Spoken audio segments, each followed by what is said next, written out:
अस्सलामुअलैकुम दोस्तों, मेरा नाम है काशिफ़ अली। फाइनली दोस्तों यहाँ पर पोको ने जो है टीज़ करना शुरू कर दिया है पाकिस्तानी मार्केट में। और यहाँ पर जल्द ही अपनी दो बड़ी डिवाइसेस लाने वाला है, जहाँ पर एक जो है पोको X2 होने वाला है और दूसरी जो डिवाइस है वो पोको F2 प्रो के नाम से आने वाली है। फाइनली यहाँ पर अब इंतज़ार हुआ ख़त्म और इन दोनों डिवाइसेस को जो है इसी महीने में लॉन्च किया जाएगा। तो जान लेते हैं कि यहाँ पर पोको X2 के जो है क्या कुछ स्पेसिफिकेशन देने वाला है, क्योंकि आज की इस वीडियो में हम पोको X2 को एक्सप्लेन करने वाले हैं। और यहाँ पर जो स्पेसिफिकेशन है, अगर मैं स्पेसिफिकेशन की तरफ नज़र डालता हूँ तो बहुत ही ज़्यादा कमाल के स्पेसिफिकेशन दिए गए हैं, चाहे प्रोसेसर हो या फिर कैमरा क्वालिटी के लिहाज से या फिर बैटरी कैपेसिटी के लिहाज से हो। यहाँ पर तमाम की तमाम डिटेल मिलने वाली है। अगर आप इस स्मार्टफोन में इंटरेस्टेड हैं, इंटरेस्टेड क्यों नहीं होंगे, ये जो डिवाइस है बहुत ही ज़्यादा कम प्राइस में आने वाली है और स्पेसिफिकेशन बहुत ही ज़्यादा कमाल के देने वाली है और रियलमी को खास तौर पर जो है किल करने वाला है, जो रियलमी की 6 सीरीज़ आती है। तो यहाँ पर जान लेते हैं कि ये जो स्मार्टफोन में क्या कुछ देने वाला है, प्राइसिंग क्या रहने वाली है पाकिस्तानी मार्केट में और कब तक हमें देखने को मिल जाएगा। आपने जो है वीडियो को लास्ट तक ज़रूर वॉच करना है। लेकिन यार उससे पहले अगर आपने हमारे चैनल को अभी तक सब्सक्राइब नहीं किया तो जल्दी से कर लें, क्योंकि यहाँ पर हम जो हैं आपको लेटेस्ट अपडेट सबसे पहले देते रहते हैं। और घंटी के निशान को ज़रूर दबाइएगा ताकि आपको जो है नोटिफिकेशन सबसे पहले मिलता रहे।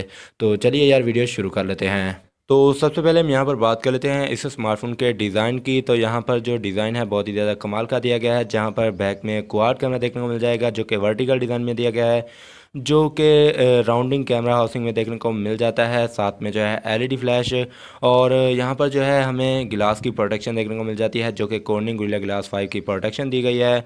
डिज़ाइन जो है काफ़ी हद तक डिसेंट दिया गया है। अगर मैं बात करता हूँ फिंगरप्रिंट की, तो यहाँ पर हमें जो है एक साइड माउंटेड फिंगरप्रिंट स्कैनर देखने को मिल जाता है। फ्रंट साइड की बात करता हूँ तो यहाँ पर एक डुअल पंच और सेल्फी वाला जो है डिस्प्ले देखने को मिल जाता है, जो कि यहाँ पर एक 6.67 इंचज़ वाला IPS LCD वाला पैनल देखने को मिल जाएगा, जो कि यहाँ पर हमें 1080 पिक्सल्स के रेजोल्यूशन प्रोवाइड करने वाला है। कॉर्निंग गोरिल्ला ग्लास 5 की प्रोटेक्शन भी देने वाला है और यहाँ पर हमें जो है 120 हर्ट्ज का रिफ्रेश रेट भी देखने को मिल जाएगा। Realme 6 Pro में हमें जो है 90 हर्ट्ज का रिफ्रेश देखने को मिल जाता है, लेकिन यहाँ पर हमें 120 हर्ट्ज का रिफ्रेश रेट देने वाला है ये स्मार्टफोन। तो अब हम बात कर लेते हैं इस स्मार्टफोन के वेरिएंट्स की। तो यहाँ पर 3 वेरिएंट बताए जा रहे हैं, जिनमें से 2 वेरिएंट को लॉन्च किया जा सकता है, जो कि एक जो है 6 GB के साथ 64 GB और दूसरा जो है 6 GB के साथ 128 GB वाला वेरिएंट। और यहाँ पर हमें जो है UFS 2.1 वाला स्टोरेज टाइप देखने को मिल जाएगा। अगर मैं बात करता हूँ इस स्मार्टफोन के कैमरास की, तो यहाँ पर ये जो स्मार्टफोन है कैमरा के लिहाज से बहुत ही ज़्यादा कमाल का होने वाला है। कैमरा सेंट्रिक स्मार्टफोन रहने वाला है, जहाँ पर हमें जो है एक 64 मेगापिक्सल का मेन सेंसर f1.9 अपर्चर के साथ में देखने को मिल जाएगा। वाइड एंगल लेंस दिया जाएगा, साथ में जो है 8 मेगापिक्सल का अल्ट्रा वाइड लेंस दिया जाएगा। साथ में जो है यहाँ पर 2 मेगापिक्सल का डेडिकेटेड मैक्रो सेंसर और 2 मेगापिक्सल का डेप्थ सेंसर देखने को मिल जाएगा। फ्रंट साइड की बात करता हूँ तो डुअल सेल्फी, जहाँ पर 20 मेगापिक्सल का एक मेन कैमरा जो है देखने को मिल जाएगा, जहाँ पर जो दूसरा कैमरा होगा वो 2 मेगापिक्सल का डेप्थ सेंसर देखने को मिल जाएगा। अगर मैं बात करता हूँ इस स्मार्टफोन के प्रोसेसर की, यहाँ पर चिपसेट कैसा दिया गया है, तो यहाँ पर हमें जो है एक ओक्टा कोर वाला CPU देखने को मिल जाता है, जहाँ पर क्वालकॉम स्नैपड्रैगन 730G वाला जो है चिपसेट प्रोवाइड किया गया है, जो कि नो डाउट यहाँ पर बहुत ही ज़्यादा पावरफुल चिपसेट दिया गया है। गेमिंग के लिए तो बहुत ही ज़्यादा कमाल का होने वाला है, जहाँ पर इसमें जो है Adreno 618 वाला GPU दिया गया है, जहाँ पर जो ग्राफिक्स एंड गेमिंग के बहुत ही ज़्यादा कमाल के निकल कर सामने आने वाले हैं। अगर मैं बात करता हूँ इस स्मार्टफोन के OS और UI की, तो Android 10 की अपडेट के साथ में आने वाला है, जहाँ पर UI जो है MIUI 11 दिया जाएगा।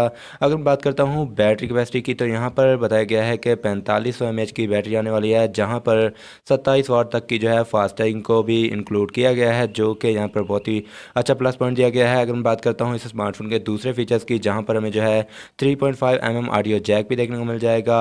यहाँ पर हमें जो है टाइप सी की कनेक्टिविटी देखने को मिल जाएगी। तो यहाँ पर अगर मैं बात करता हूँ इस स्मार्टफोन की प्राइसिंग की अकॉर्डिंग टू स्पेसिफिकेशन, तो यहाँ पर एक्सपेक्ट किया जा रहा है कि 45,000 रुपीज़ की प्राइस के राउंड अबाउट में रहने वाला है, जो इसका लोअर वेरिएंट आने वाला है। जो अगर 45,000 रुपीज़ की प्राइस में आता है तो ये जो डिवाइस है एक किलर डिवाइस होने वाली है ट्रूली, क्योंकि यहाँ पर जो Realme 6 Pro है वो अबव 50K चला जाता है। तो यहाँ पर ये जो डिवाइस है बहुत ही कम प्राइस में हमें जो है एक अच्छा डिस्प्ले प्रोवाइड करती है और यहाँ पर जो प्रोसेसर है वो भी अच्छा दिया गया है। और यहाँ पर स्पेशली तौर पर ये जो स्मार्टफोन है एक कैमरा सेंट्रिक स्मार्टफोन रहने वाला है। बाकी अगर मैं बात करता हूँ इस स्मार्टफोन के लॉन्चिंग डेट को लेकर, तो यहाँ पर Xiaomi ने जो है कन्फर्म कर दिया है कि ये जो स्मार्टफोन है पाकिस्तानी मार्केट में इसी मंथ में लॉन्च किया जाएगा। और कन्फर्म लॉन्च डेट निकल कर नहीं आई, हो सकता है एक वीक बाद जो है इस स्मार्टफोन को जो है लॉन्च किया जाए। बाकी अगर जब तक कोई कन्फर्म न्यूज़ सामने निकल कर आती है तो मैं जो है आपको जल्द से जल्द अपडेट कर दूंगा।